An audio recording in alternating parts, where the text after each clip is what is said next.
So good morning, good afternoon, good evening, whatever time that you are watching this video. My name is Richard Taylor, and I just want to share something real quick. I started not to say anything, but I feel that this is something that needs to be shared because this behavior, in my opinion, was sort of malicious by a Goldsboro Police Department officer.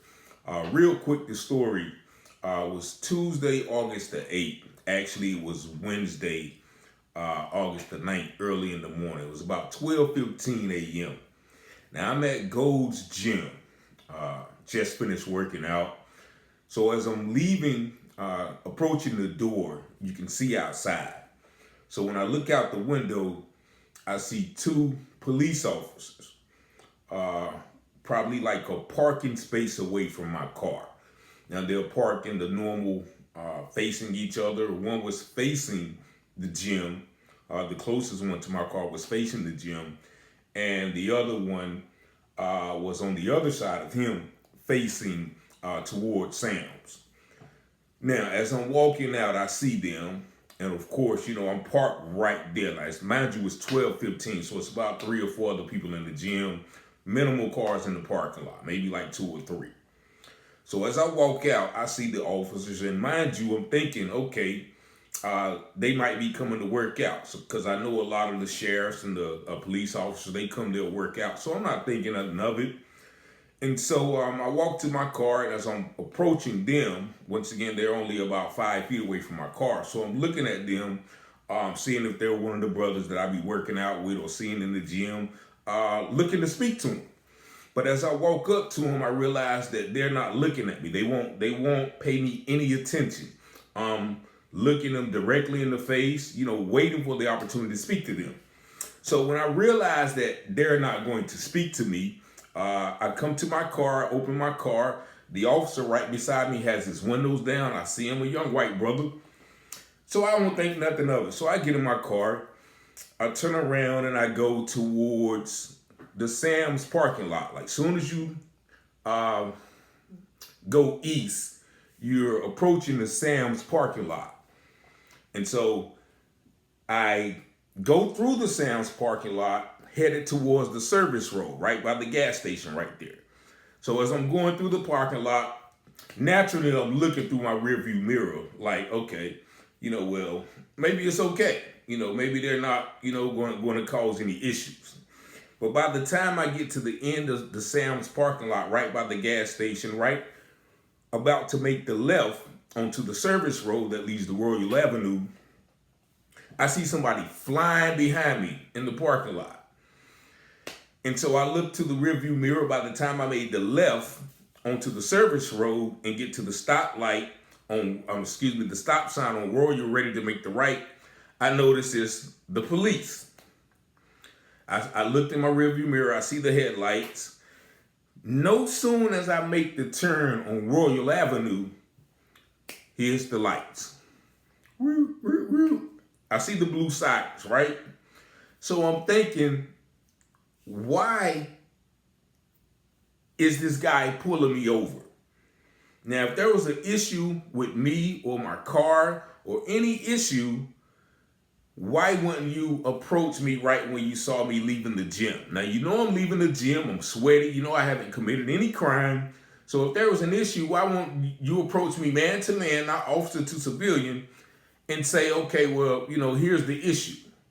Nevertheless, I feel threatened now because I feel that that was a malicious Gestapo tactic for him to wait for me to get in my car, pull off from somewhere where there's cameras, where there's lighting, and not pull me over till I get on this dark Royal Avenue road. Now, everybody knows that road. Now, I'm going east, headed on Royal, headed towards Spence Avenue, where it's the gas station, the Walmart, and everything like that. But on that path, the street is dark. You got the woods over there where the homeless be. You got, there's no lighting.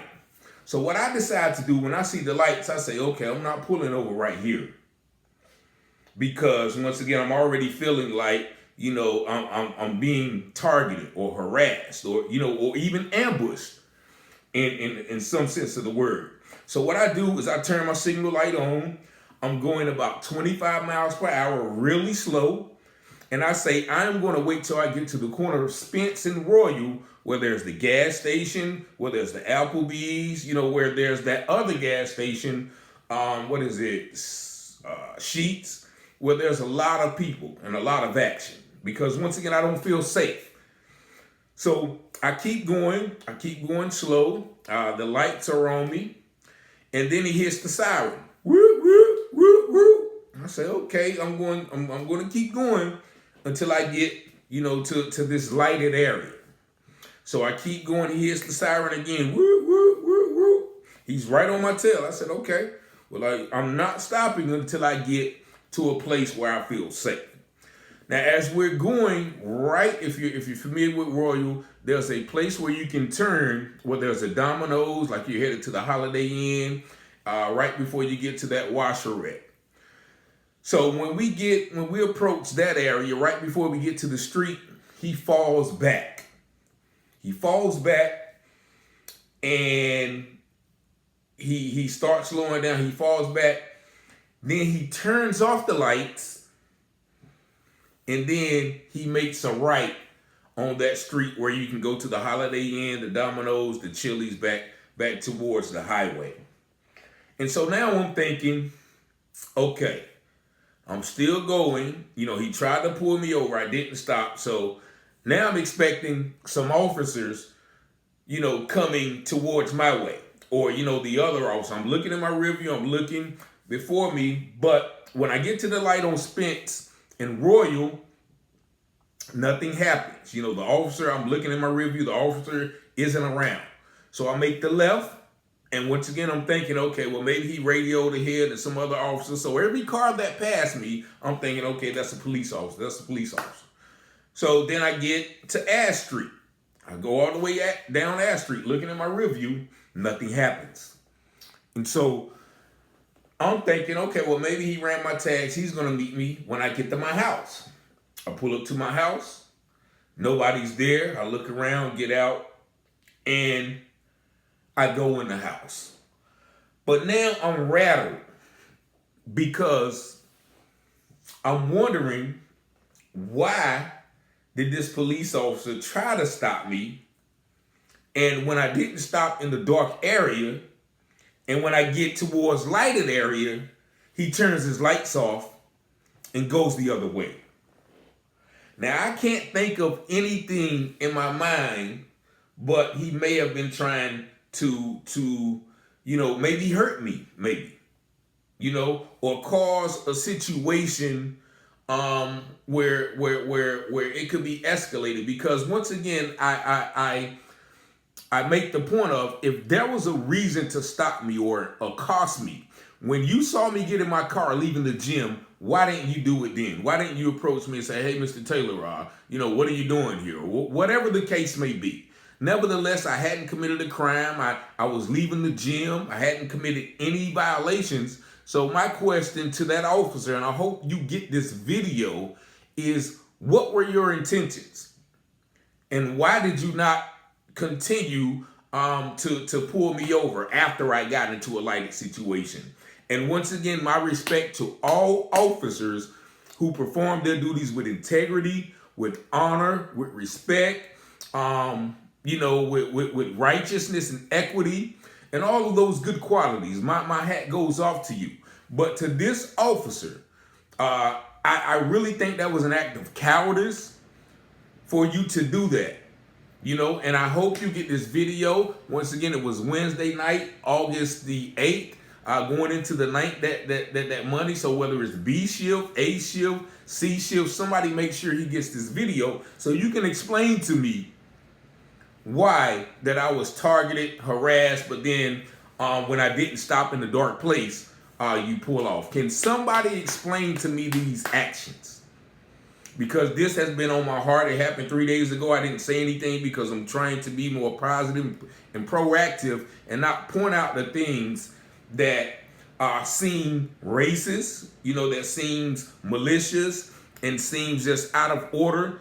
Abuse of power, all of those things come to mind when I realize and I analyze that situation. So can somebody watching this video give me your opinion on how I should feel or what the officer was thinking. And once again, my number is 919-587-7782. If anybody knows that officer who was working the B shift, she shift, whatever y'all call it, at 12:15 at Gold's Gym, holler at me so I can get an explanation. Because once again, I think that was an act of cowardice. It was an act of maliciousness. It was almost, as they call, swatting.